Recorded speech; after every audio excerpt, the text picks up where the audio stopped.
I was trying my hardest, but to be honest, I couldn't do it. I just simply could not find the ingredients for it. So for this video, guys, you will have to find your own popcorn to bring because I'm not supplying any. Alright, now that we are done with this, such a stupid intro. Okay, Formula E is an electric motorsport that is a single-seater, meant to be an open-wheel race format, which has a few gimmicks that make people triggered. I, for one, don't understand the hatred around the sport and been supporting it for actually years now. I've only seen one full season of it, but I can tell you that it's well worth to go give it a shot. Meanwhile, I've been watching Formula 1 for a few seasons when I was a kid. I quit watching it when I felt that it was getting boring, and now that I've watched up until this point, like half of the season of the current 2020 series, I can only recommend watching 2 races from it. On my Discord server, with a few others, we started to watch the 2019 season of Formula E. Well, it's called Season 5, because it starts in late 2018 and it ends in 2019. And outside of maybe the Berlin race, we never had the result that, oh, that race was boring. The Berlin race was still decent, but not anything special. But every other race felt a bit special. Mexico, for example, is a race that I bring up all the time for being the most chaotic and just exciting race of the entire season. And that is my example for how good Formula E can be. Best part about Formula E is that I don't have to talk and just paint the picture about the race. There's no context really needed for it, because unlike F1 or like most of the motorsports out there, Formula E uploads their own races to YouTube. So let's talk about Formula E. Like I mentioned, electric motorsport, open wheel, single seater, races are 45 minutes plus 1 lap. And if you watch the first few seasons, you know that it had a very weird start. Is Heidfeld going to fancy a look into the last corner of the race? Heidfeld goes to the inside line and they make contact and they're both off! And that's an accident for Nick Heidfeld.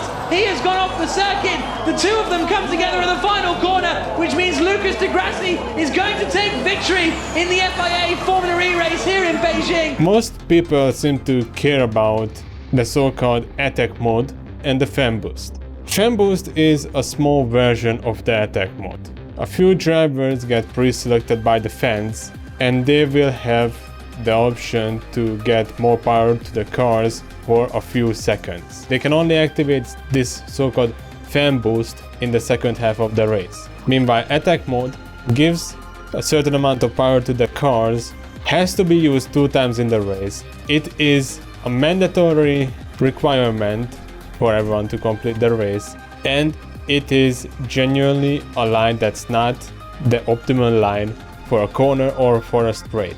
In Mexico, that attack mode activation zone produced some really close calls and spiced up the race. Because get the attack mode right and you will have more power. Get the attack mode wrong and you will lose positions. I actually don't really care about the fan boost thing because, like I mentioned, for a few seconds, selected drivers by the fans can get more power to the cars. However, because it is based on the fans vote, that voting is different. There are a few drivers who will always get the fan boost, of course, but just by watching Season 5, fan boosts never really worked out that much into the favors of the drivers. It's easy to look at it and be like, oh yeah, they get a get out of jail card. But in actuality, that card can be more trouble than not having it.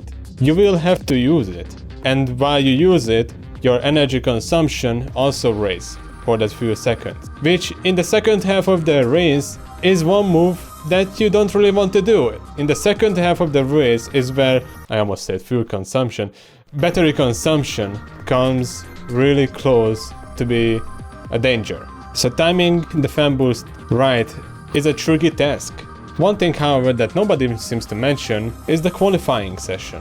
Formula E does the qualifying different from Formula 1 or Rallycross. It's not an elimination-based qualifying system, and it's not, oh, each qualifying is a race on its own.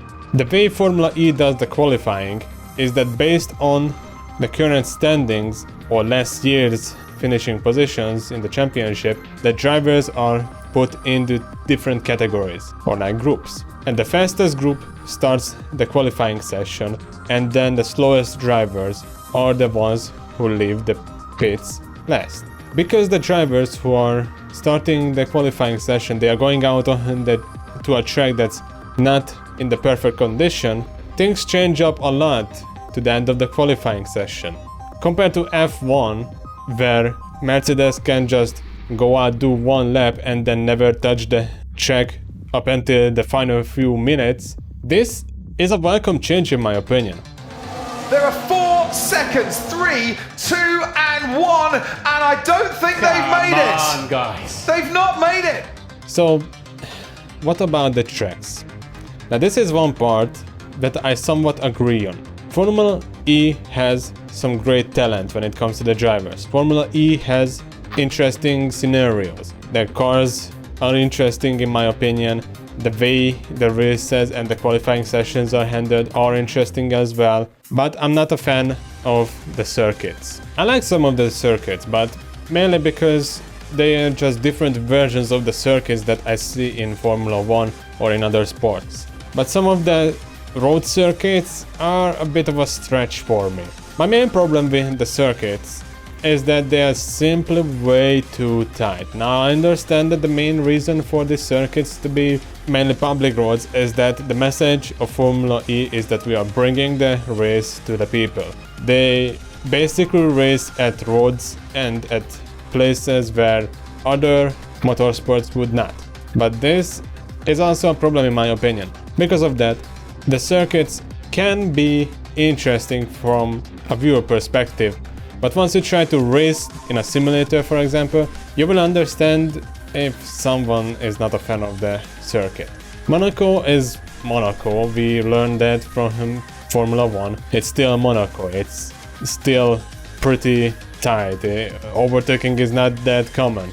And the rest of the circuits are pretty much same as if it would be Monaco.